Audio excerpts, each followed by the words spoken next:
The president just spoke to the Colonial Pipeline and progress that's been made, and he was sending the clear message: there's an end in sight for the supply disruptions that have affected states across the Southeast. As you all know, Colonial reported that product delivery had commenced in a majority of the markets they serve, and that they expect the pipeline to have full operational restoration in every market by noon today. Obviously, there's still going to be some time till things go back to normal.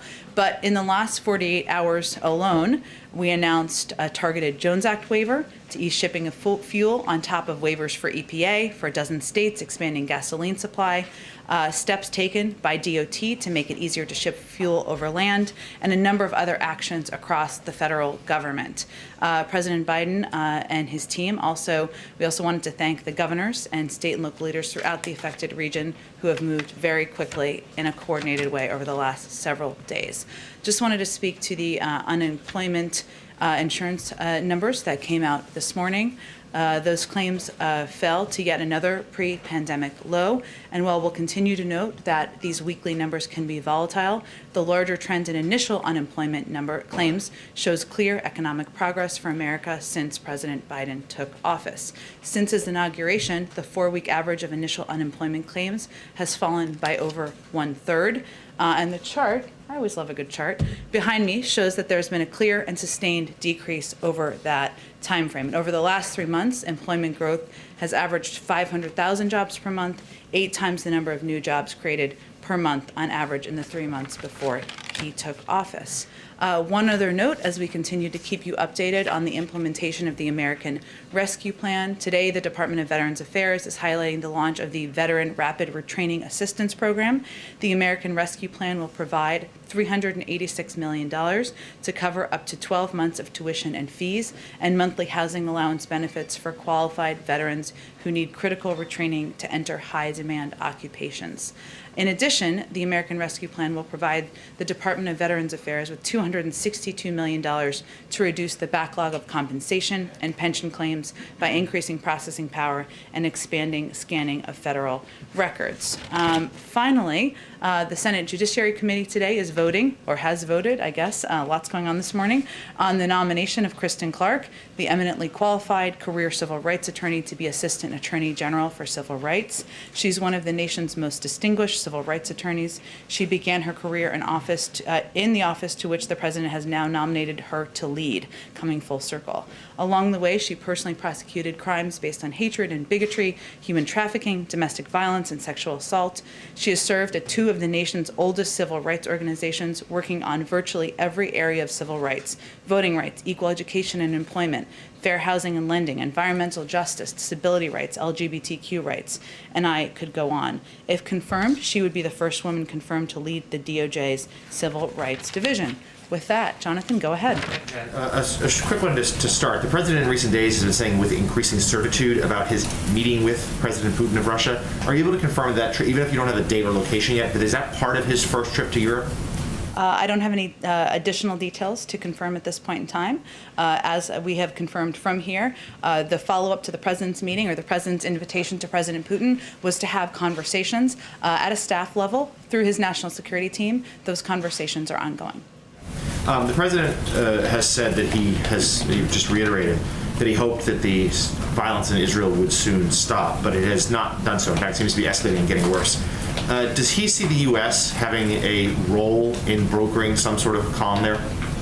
Well, the role we are playing at this point in time, Jonathan, as we've tried to keep you abreast of, is to communicate not only with the Israelis and the Palestinians the goal and the objective of reducing violence and achieving stability, but also with key partners in the region, the Qataris, the Egyptians, the Tunisians, others who can play an important role, and have conversations with Hamas from that end. So I would say that our objective at this point in time is to, we have over the last several days had dozens of calls at very high levels with Israeli and Palestinian leaders. As you know, from the president's call with Prime Minister Netanyahu, the Secretary of State also spoke with President Abbas just yesterday. And our role is going to continue to work not just with the Israelis and the Palestinians, have those discussions move toward de-escalation, but also with other key partners in the regions as we all work toward that peace. And one more on a very different topic. The governor of Ohio has announced that they will be doing weekly drawings of $1 million for residents who've received at least one dose of the COVID-19 vaccine. What does the White House think of that idea? Well, in this phase of the vaccinations, at the state and local level, leaders are going to take new, creative approaches to getting more shots in arms. The Department of Treasury has comprehensive guidelines, but does not typically opine on each individual program or creative approach by different states. And typically we leave that up to states and local leaders to determine, as long as it falls within those specific guidelines for the programs. And are you moving to, or should we all be potentially moving to Ohio? I leave that up to you. I have a special love for Ohio in my house, because my husband's from Cincinnati, so I have recommendations if you ever move there. Go ahead. Middle East, did the president warn Prime Minister Netanyahu yesterday about the rising death toll of civilians there? Well, I know we put out expansive readout of the call that the president had with the prime minister. And in that call, of course, he reiterated the right of Israel to defend themselves. In our view, rocket attacks from Hamas into civilian neighborhoods is not self-defense. So he certainly reiterated that, but also reiterated the need to move to de-escalate the situation on the ground. His view, and the view of our entire administration, is that the loss of any life, a civilian life, any life, is a tragedy. And that's one of the reasons that we are so engaged behind the scenes in this effort. You've sent an envoy to the region. Is it possible that you would use this violence as a vehicle to launch a new peace process? Well, Steve, I will say that we have been having strategic discussions, dialogue, I should say, with the Israelis since the very beginning, since almost the first week of the administration. Now, the focus of those discussions, or at least a lot of the questioning, has been understandably about how we've used that or how we've raised the Iran negotiations. And that's obviously keeping them abreast of that has been a part of those discussions.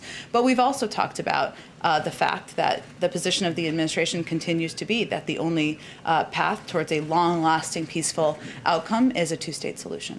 Lastly, does the fact that Colonial Pipeline paid a ransom make you concerned that this could happen over and over again, these types of hacks?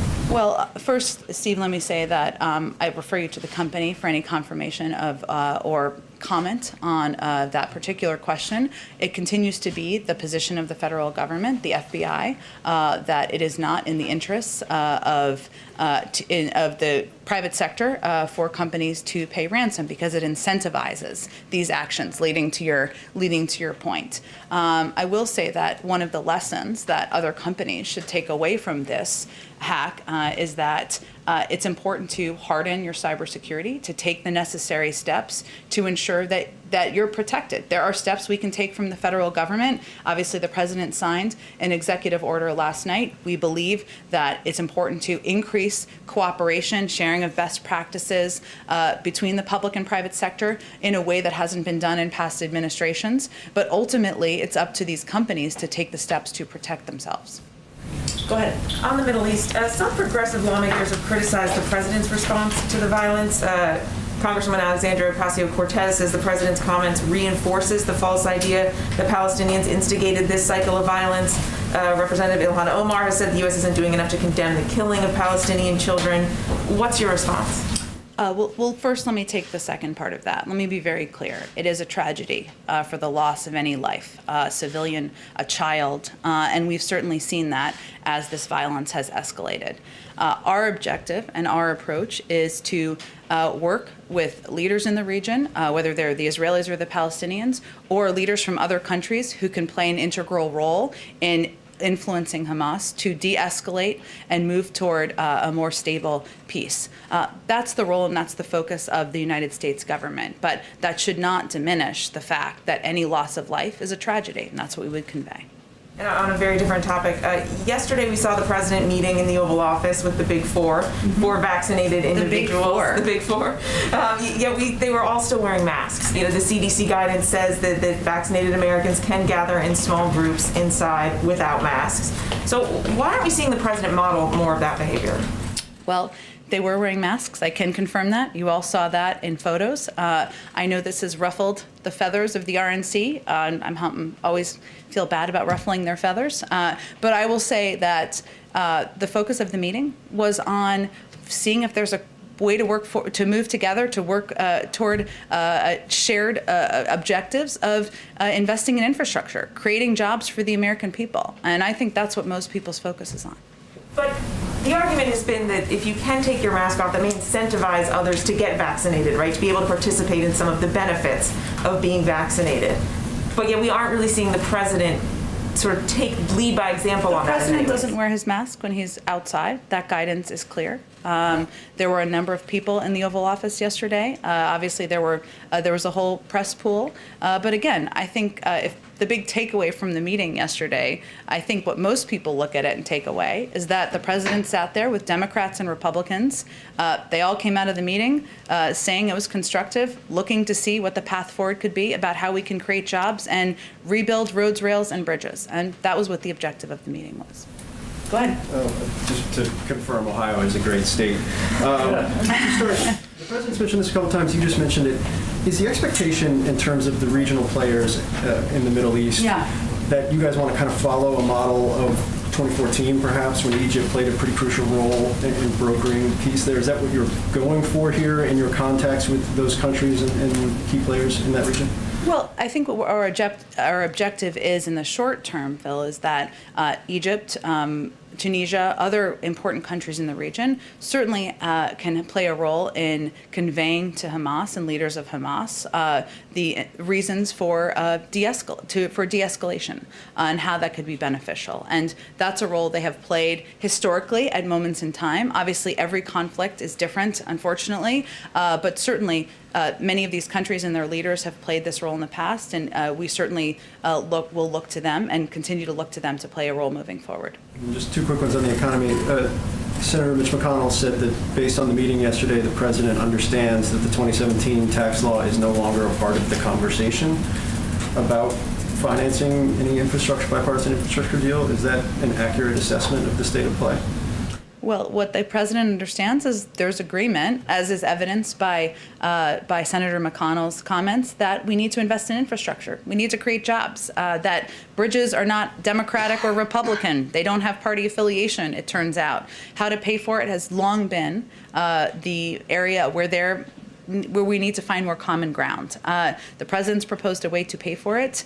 We have not seen proposals that wouldn't raise taxes on people making less than $400,000 a year. So if they feel that changing the 2017 tax laws, bringing it back to the rates that were the rates when George W. Bush was president, raising taxes on just 1% of Americans is not the way to do it, then we welcome what their alternatives are.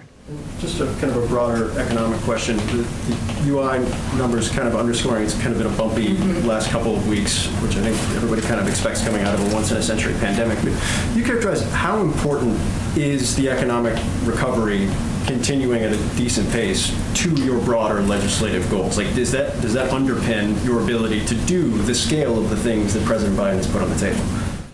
Well, I would unpack that a little differently. We know that continuing to increase the pace of vaccinations, getting more people vaccinated, is going to have a direct impact on people going back to work for a range of reasons, including people feeling safe to do so, including childcare facilities opening up so that people can send their kids there. And we know that that has had a big impact. Of course, over time, these are twin crises that are related.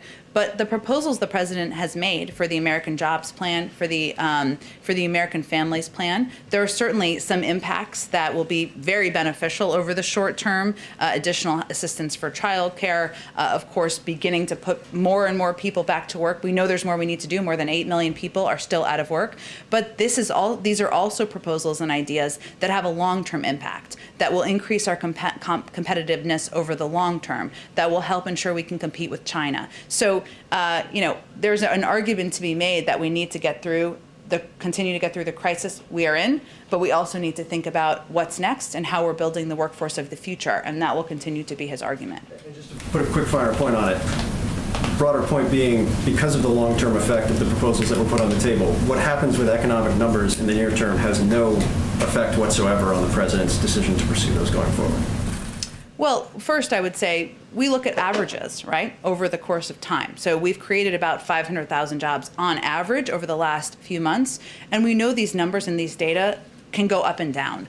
We also know, and this is why I referenced the pandemic, because we know that there has been a massive increase over even just the last month in the number of people who have been vaccinated in comparison with what the numbers were in the week that they were measured for this month's jobs numbers. That was a bit of a roundabout, but I was trying to get to a point there. So we know that.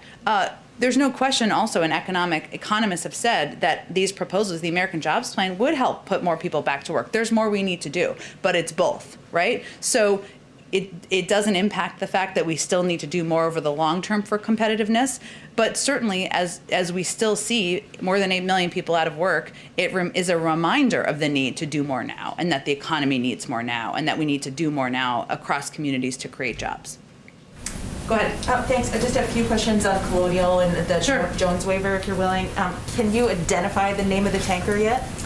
I cannot. I would point you to the Department of Homeland Security. Okay, and then can you share anything on the duration of how long the waiver will be in effect? I think with the president, what we've conveyed is as long as it is needed to address the supply. So I don't have an additional number of days or weeks for you. Okay, and then on retaliation, and the president addressed this a little bit, but would it be proportional, since now the government believes that these hackers do live in Russia? Is there any discussion about Nord Stream 2 or taking away something that Russia wants? Has there been any discussion of stopping the completion of Nord Stream 2 as retaliation for this? Well, we continue to think that Nord Stream 2 is a bad project, as you know, but there's still an ongoing investigation. Obviously, the president was speaking to what we know now, but in terms of the conclusion of that, we would point you to the FBI, and in terms of what steps could be taken, that would likely be recommended by Cyber Command, and we're just not quite there yet. On the table, is there any discussion about Nord Stream 2 or not? We're just not quite there yet. Go ahead. Thanks, Jen. Back to infrastructure. Given this red line that Republicans have when it comes to corporate tax increases, would the White House be willing to accept not paying for part or all of this plan if that's the only way to get a bipartisan deal? I don't think we're quite there yet. You know, the president proposed a plan to pay for it because he thinks that's what we should do. We're going to have a discussion. He'll have a discussion with Senator Capito, 5 ranking members of important committees that will play a role here about how to move things forward. We'll see what they come forward with. Obviously, we take Leader McConnell at his word, but there are a lot of players, a lot of members on both sides who have a range of views about this in terms of what options should be to pay for it, whether it should be paid for. The president's red line, or I hate that term, so his line in the sand is inaction. He's open to a range of proposals, but you know, we're not going to make that decision unilaterally. But Democrats have been open to not paying for infrastructure in the past. Yep, they have been, but there are a number of players that will be important as we move forward these proposals, these negotiations, and we're still at an early stage of this process. You've said many times that the president wants to see progress on this issue by Memorial Day. Is that code for if these bipartisan negotiations don't bear fruit within the next few weeks, Democrats are going to go it alone? I wouldn't say it's that clear of a line in the sand, just to continue our analogies here, but we will have an assessment after a couple of weeks about how things look and whether it looks like there's a path forward. It doesn't mean it's a moment of halting or not halting. As you know, there will be discussions up until the moment a bill passes with Democrats and Republicans, regardless. But it will be a moment to assess where things stand and what the right steps are moving forward, given that's a time, as you well know, many will go home for congressional recess.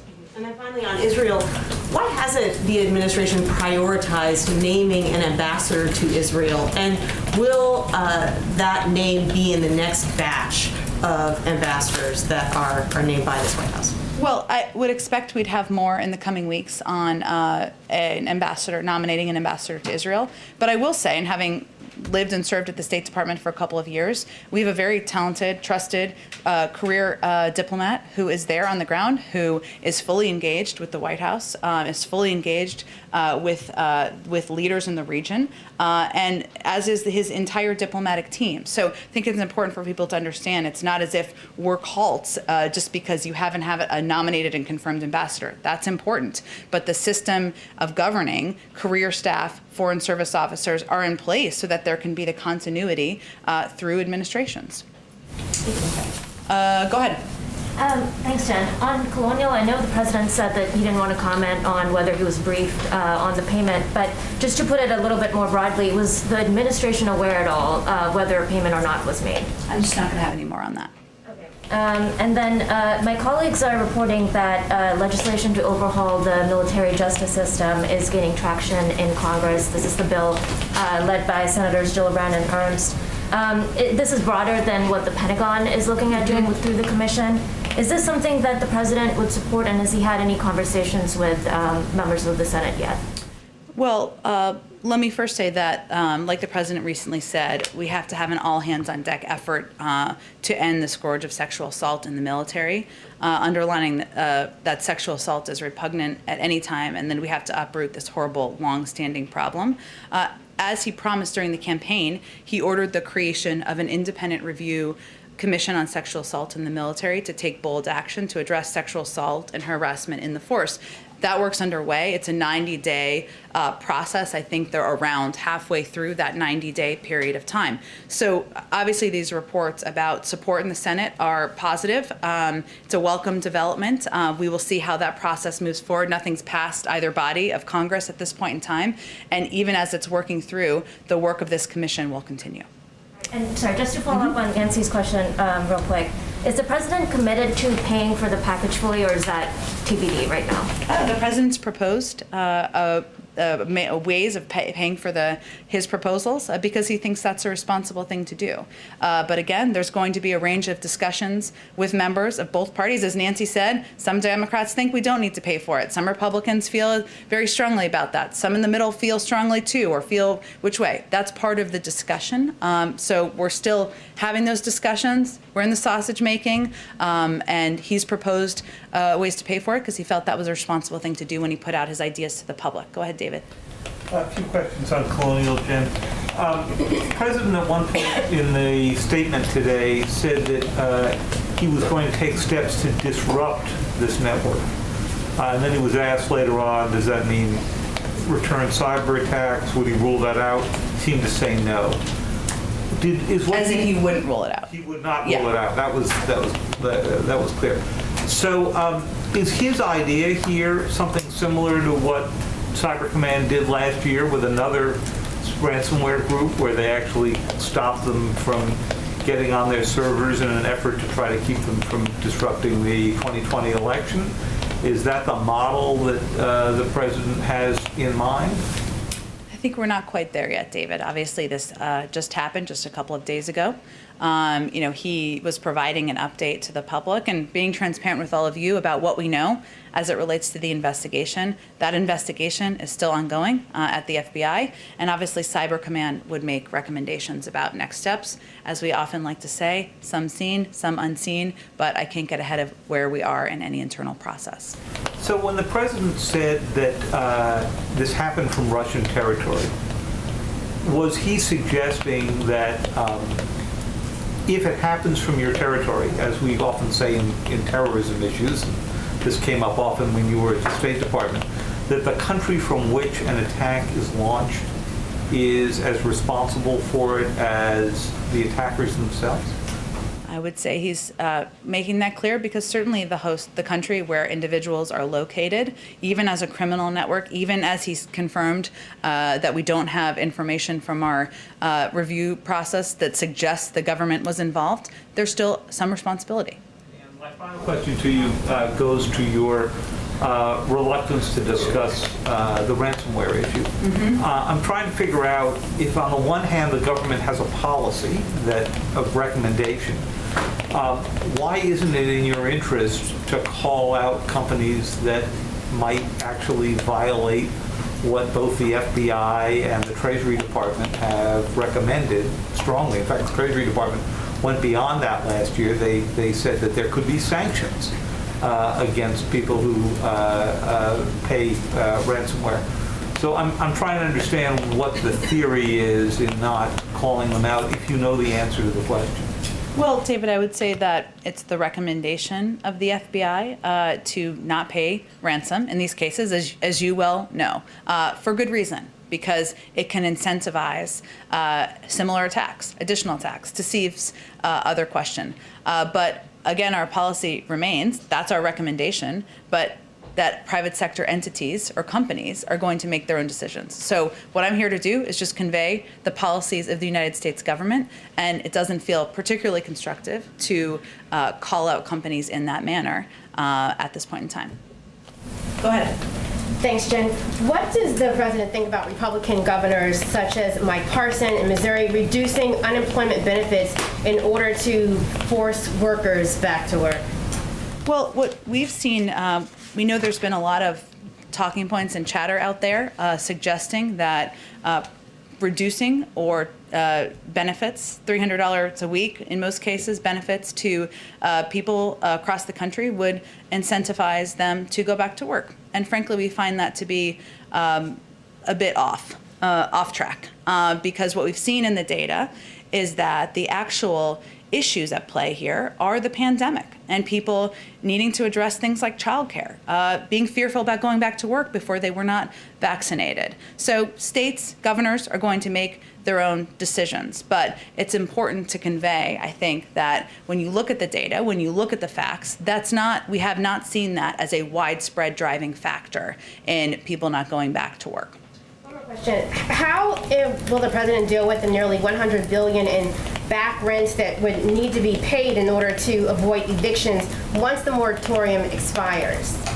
I know that moratorium is something that has, which is hence I'm sure why you're asking about it, has helped many, many people across the country get through this very difficult period of time. I think we have a little bit more time before it expires, if I'm remembering correctly, and certainly there will be considerations made, but it's a process that's done through different agencies and secretaries on making a recommendation on the extension, so I can't get ahead of that. If we don't make the decision to extend it, obviously we'll have to figure out how to continue to help renters, but at this point in time, it's still ongoing. Jen, I have a question on some breaking news. Yeah. Do you know if the CDC is changing its guidance today about mask wearing indoors? I don't have anything I can preview for you on CDC guidance. That would be up to them. Go ahead in the back. Thank you. The head of a major teachers union is saying that all schools should return to full capacity in the fall. What's the position on that? We agree. Yeah, okay, just checking. On the Putin summit, which may or may not happen, I guess, a number of Americans are being held in Russia. We've talked about them before, Trevor Reed and Paul Whelan, for instance. Has Russia asked for any concessions in return for their release? In return for their release, from us in return for their release? Obviously, the detainment of individuals by the Russian government is something that we raise at the highest level, and certainly it's raised through many diplomatic channels. In terms of what those negotiations and discussions look like, I'm just not going to be able to give you more information on it. Real quick, the markets have been very volatile this week. It's giving a lot of heartburn to people who are saving for retirement and other investors.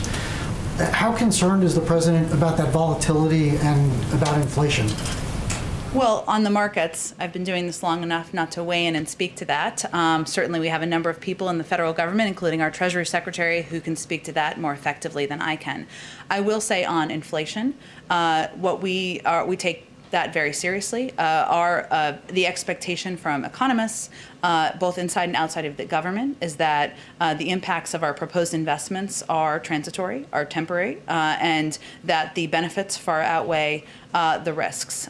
So that we look at it through, certainly through that prism. Obviously, we've seen over the last couple of days, to your point, some reaction to the CPI numbers that came out just yesterday. And, our view on that is it reflects the reality of an economy that's rapidly turning back on because of a successful economic strategy. And if you dig into the data, there are a couple of factors at play that I think people are taking a look at now that we've dug into the data more, including the fact that, for example, airfares increased by 10%, but are still almost 20% below pre-pandemic levels. One of the biggest impacts we saw in the data yesterday was on used car sales, and that is a direct impact of the semiconductor chip shortage. So point is, there's a number of factors here that can be explained, and we're working to address, and I think as we continue to communicate that, hopefully that will give some comfort to the American people and, of course, industries.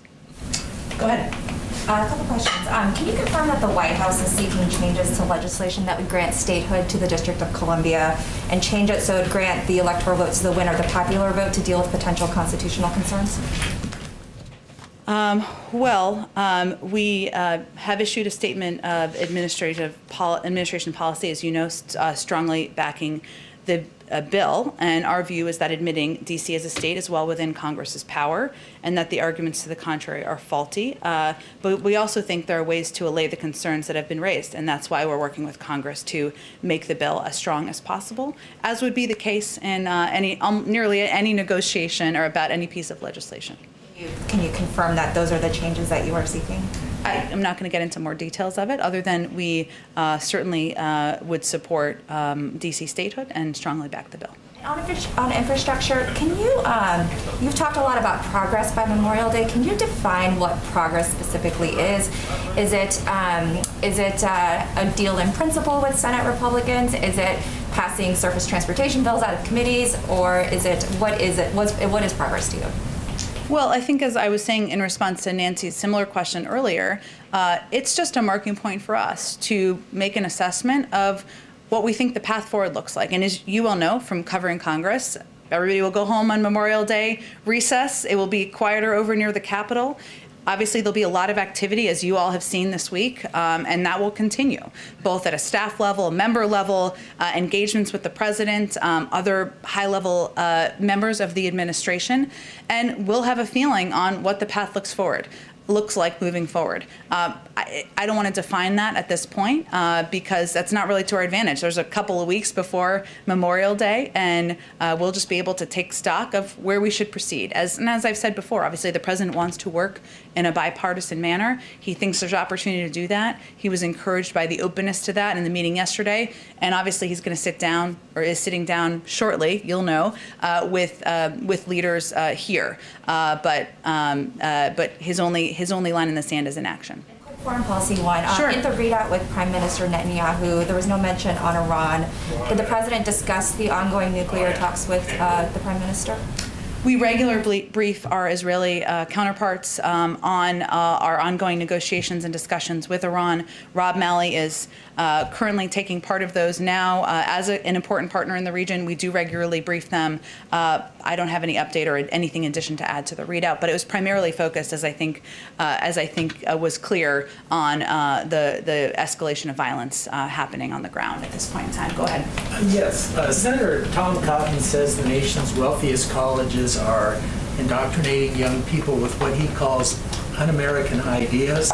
He is proposing a new tax targeting the largest private endowments. He says it would raise $2 billion a year.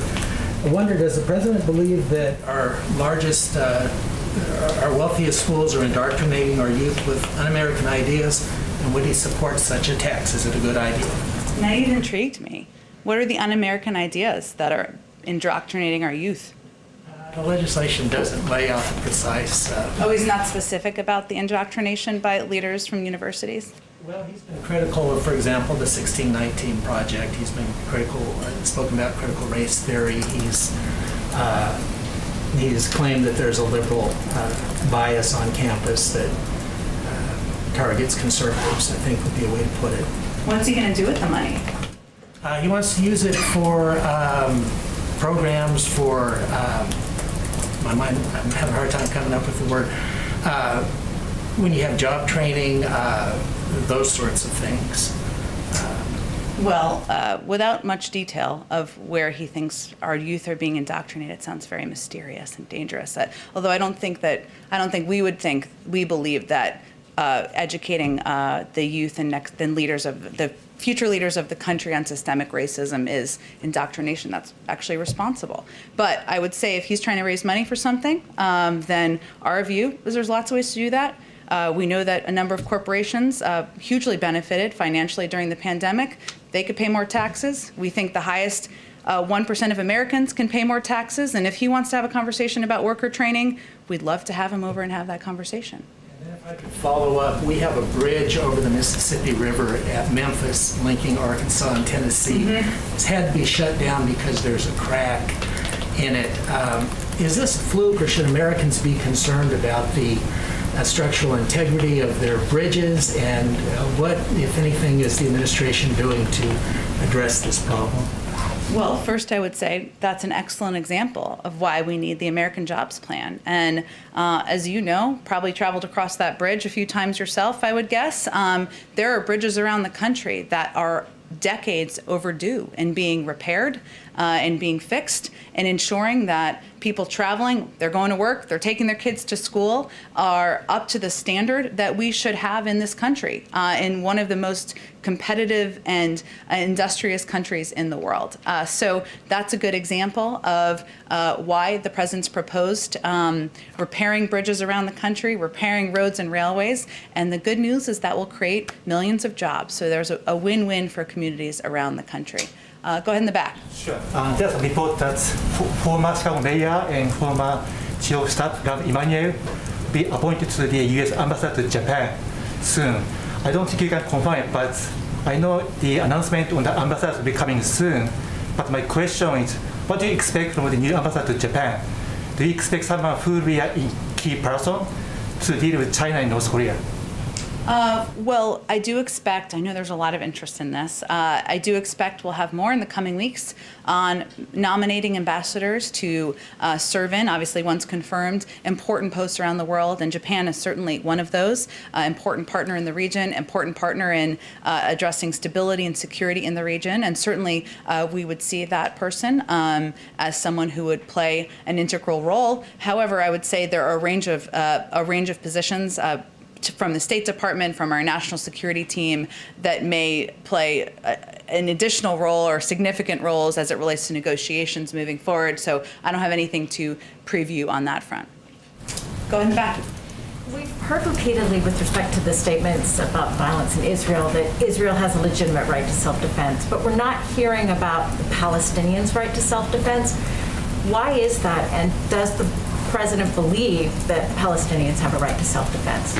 Well, let me first say, I think it's important to note, as I think you'd agree, that these rockets are coming and these attacks are coming from Hamas, and many Palestinian people are being put in danger because of the violence that is happening back and forth. And the president, in his statement yesterday, also made clear that we he underscored the importance of working to advance peace throughout the region, including between Israelis and Palestinians. Any loss of life, any threat to life, which we've certainly seen, is a tragedy. That's what we're working to de-escalate and try to reduce in the region. But why not have in the statement that Palestinians also have a right to self-defense? Are the attacks not coming from Hamas? Do you consider Hamas the Palestinian leadership?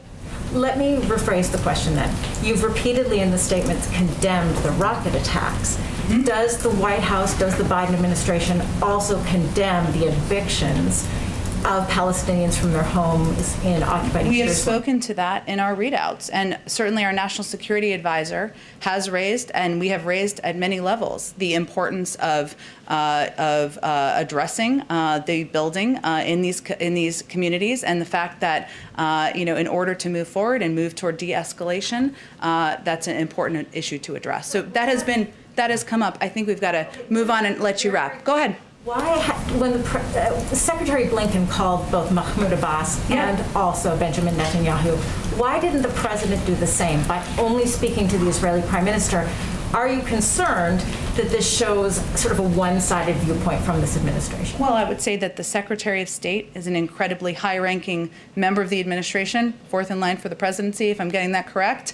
He's very close to President Biden, and certainly that sends a clear message about the importance of communicating with all parties in the region. And we have also had dozens of calls with a range of leaders in the region, as I've conveyed.